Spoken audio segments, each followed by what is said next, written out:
Hello there. This is Augie again.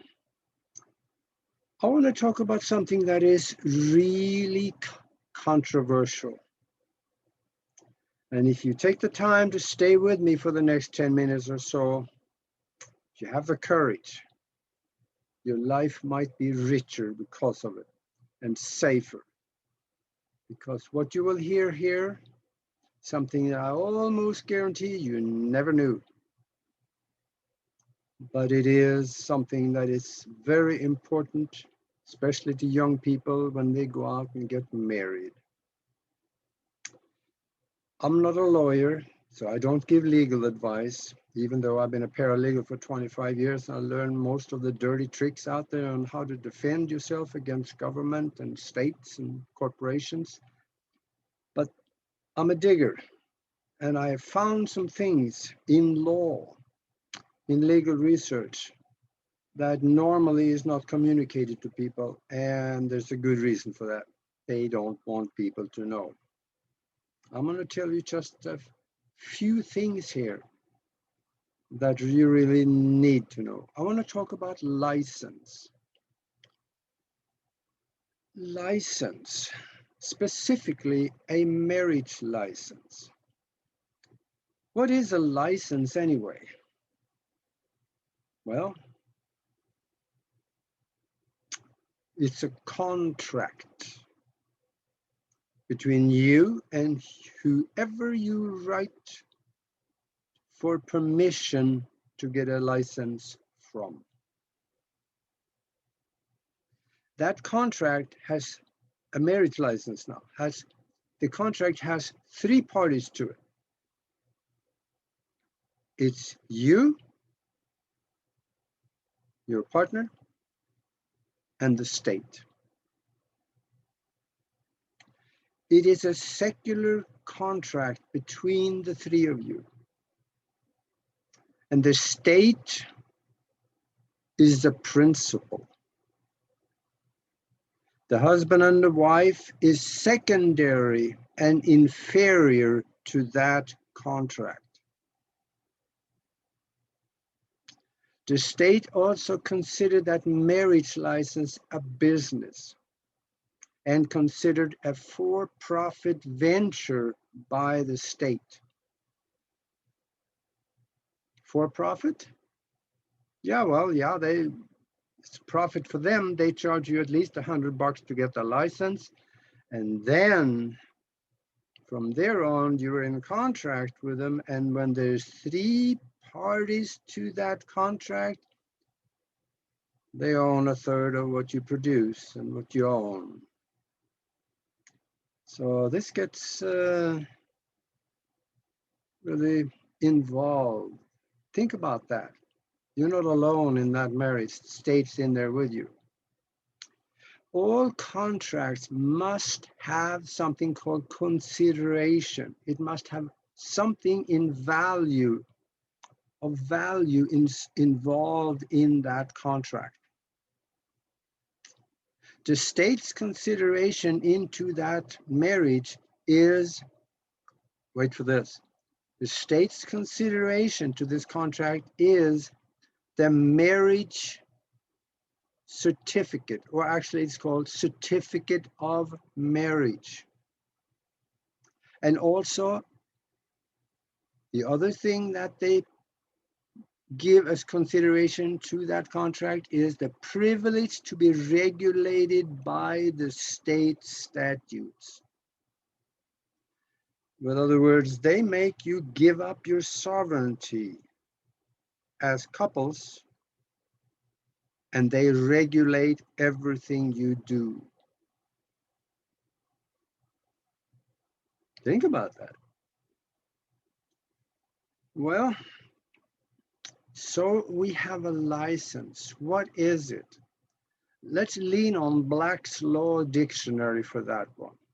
There's, you can go to just about any dictionary and look up the definition of marriage license, and you may have different definitions on it. But I preferred Black's Law Dictionary because that is mostly used in the legal arena in our courts and so on, which really where it counts. A license is permission by a superior authority to do what is otherwise illegal.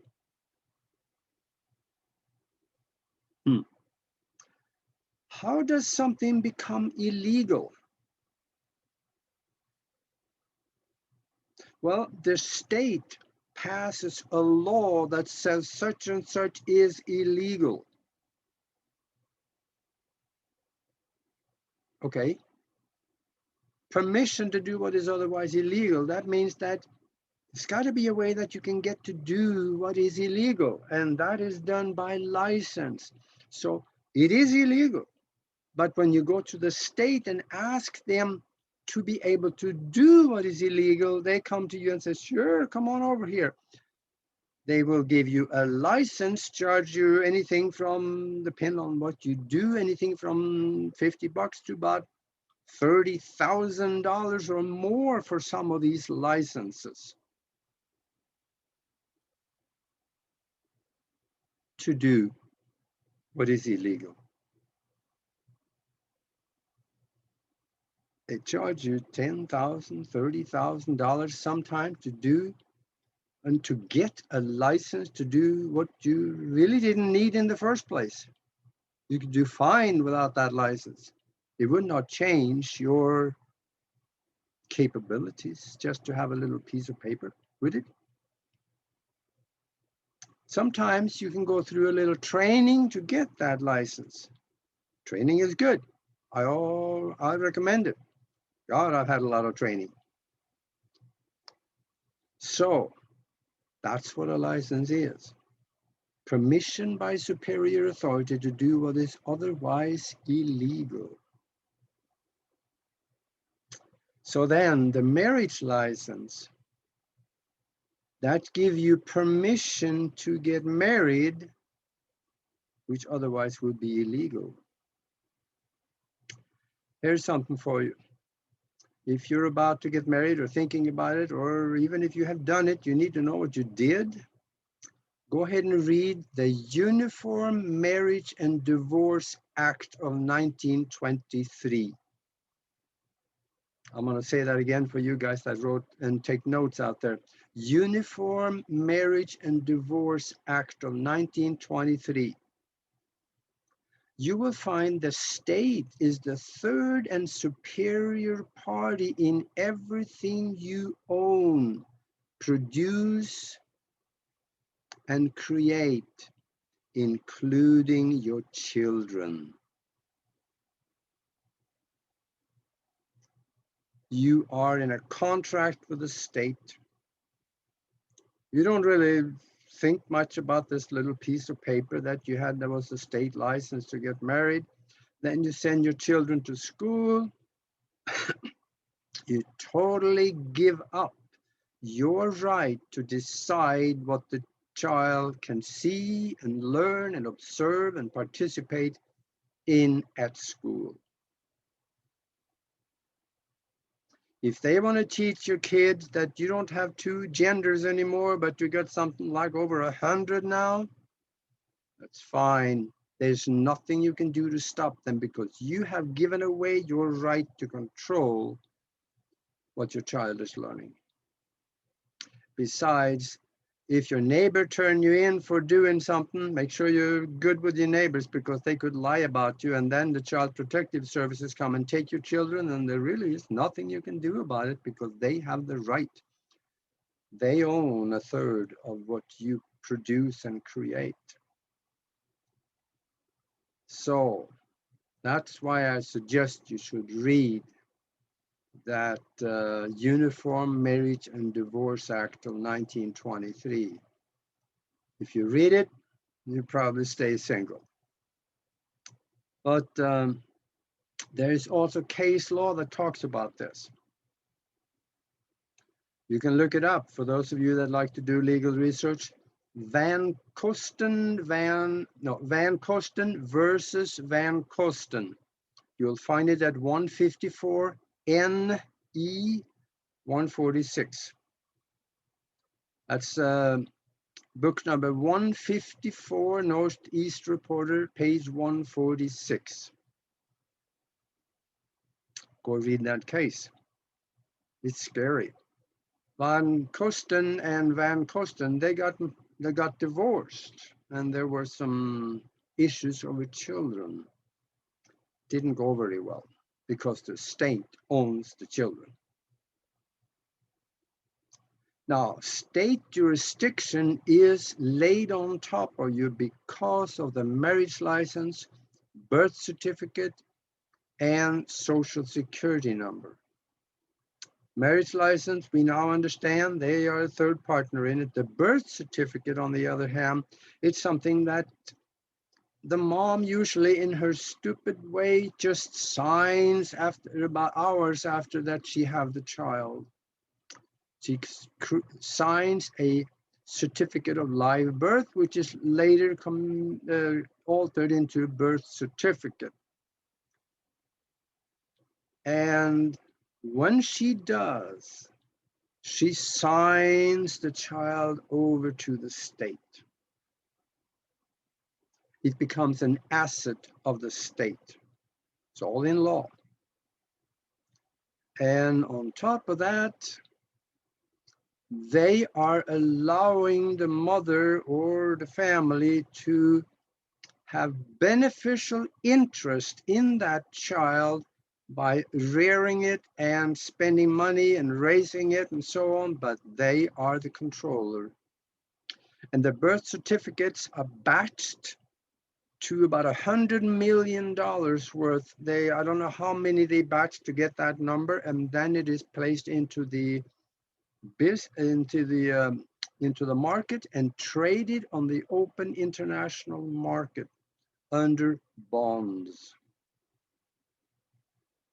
It's another scam. Same thing with social security numbers. Once you have one of those, some call it the mark of the beast, and that's probably true. But that social security number enters you into a contract to pay taxes. That's mostly what it was placed for. So there is other things for you to research there if you really need to. See, why do we have a marriage license in the first place? Well, first of all, the United States have a long history of not really liking colored people very much. See, that comes out actually in 1923 in that Uniform Marriage and Divorce Act too. Because back in the mid-1800s, there were white people that wanted to marry black people. And the state didn't like that. So they outlawed it. But there were some favorable people that wanted to do that also, and they had to create a way for them to do it. So they said that, well, you have to petition the state in order to marry another race, and the state has the authority to say yes or no. So there was that marriage license born. And that culminated in 1923, and then it became the law. Before that, there was just usually individual states did it, but it was coordinated through the whole country in 1923. And what did we do before that time when people wanted to get married? It was a lot simpler. If two young people wanted to get married, they talked to their parents and say, hey, I want to marry Joe or somebody over there. And then their parents got together and they worked it out. And sometimes there was a dowry involved for the parents of the woman.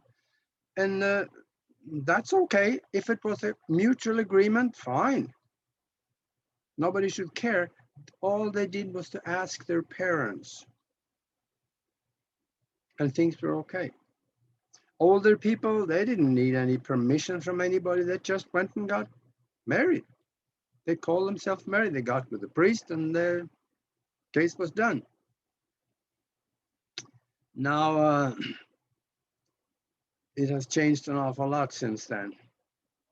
But I've been talking about the negative side of it. There are, or possibly could be, some advantages to have a marriage by the state under state law.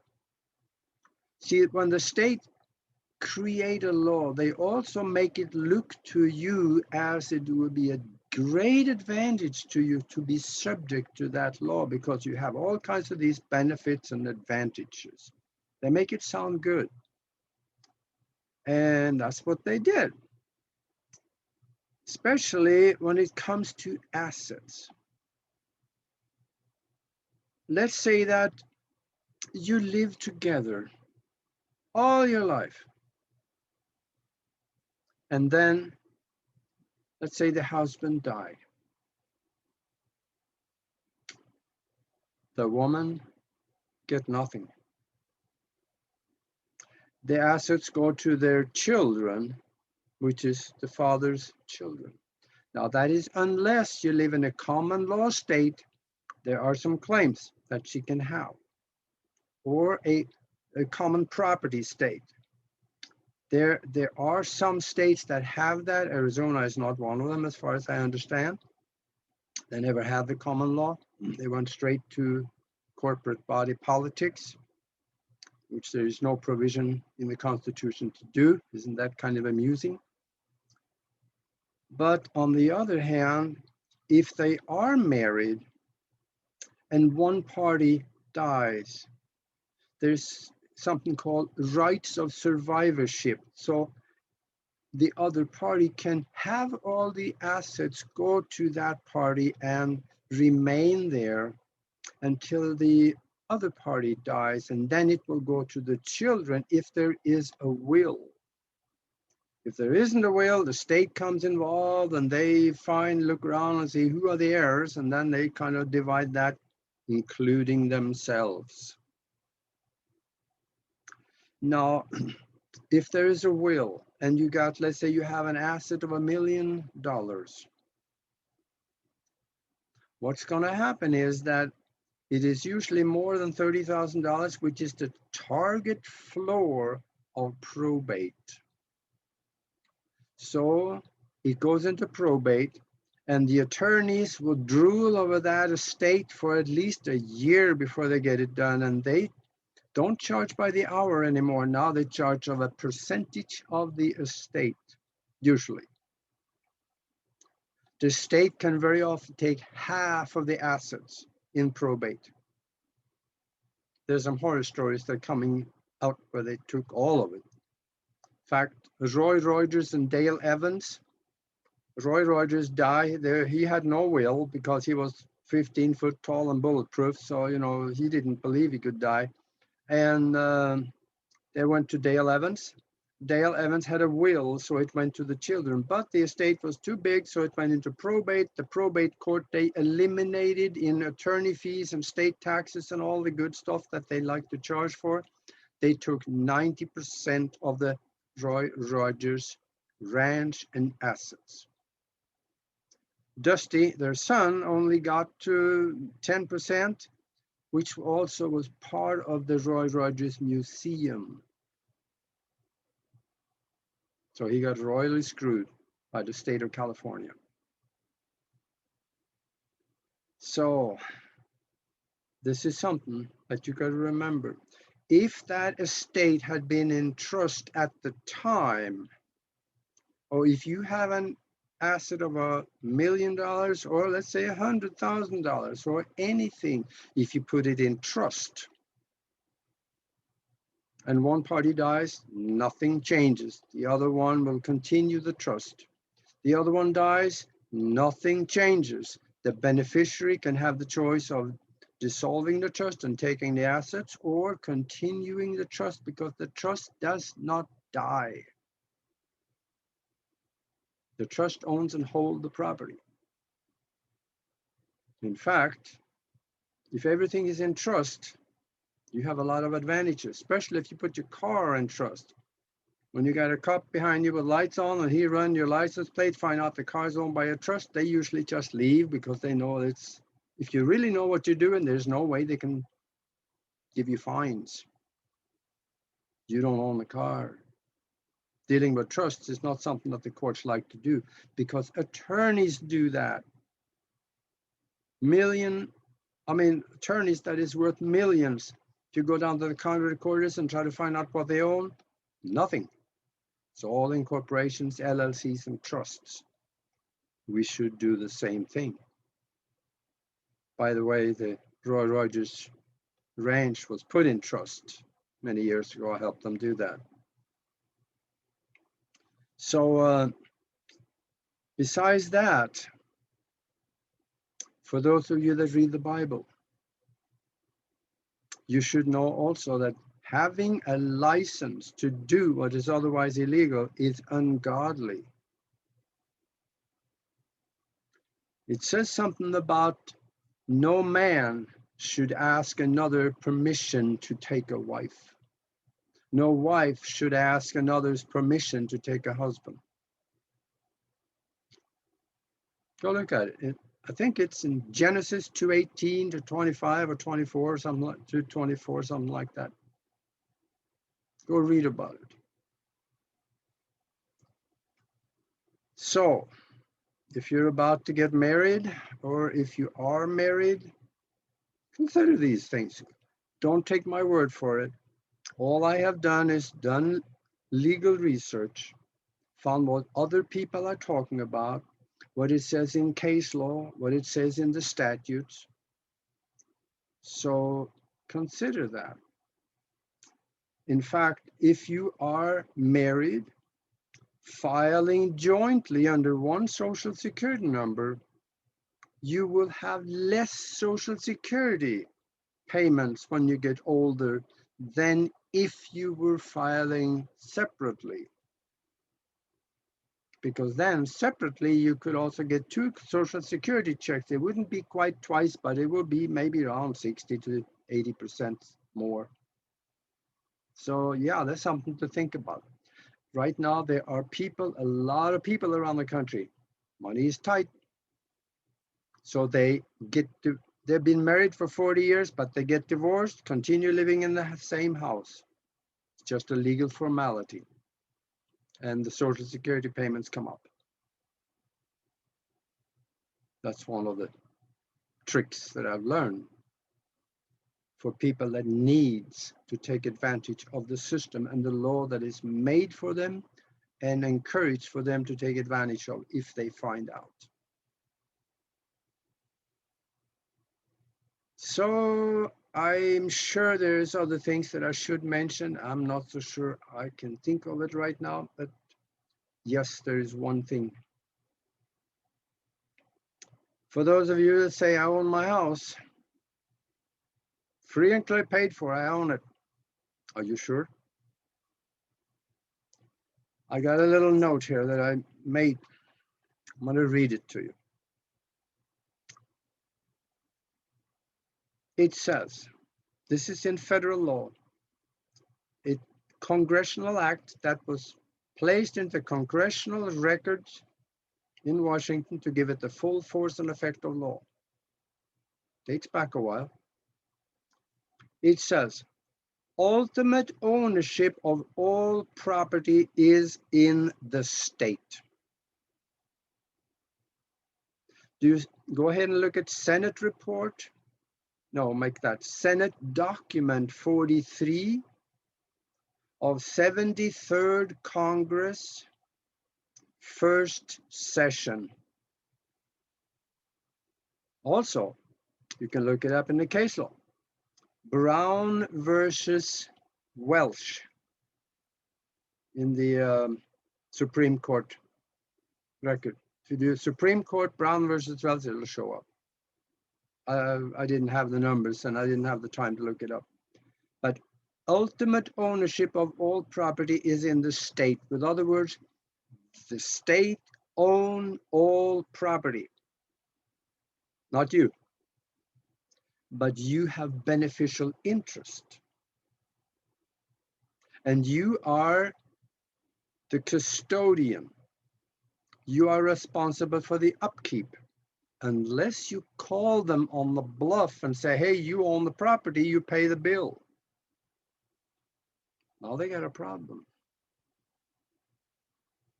I'm not going to say I've seen that happen, and I'm not going to say any more about it because it's a very touchy area.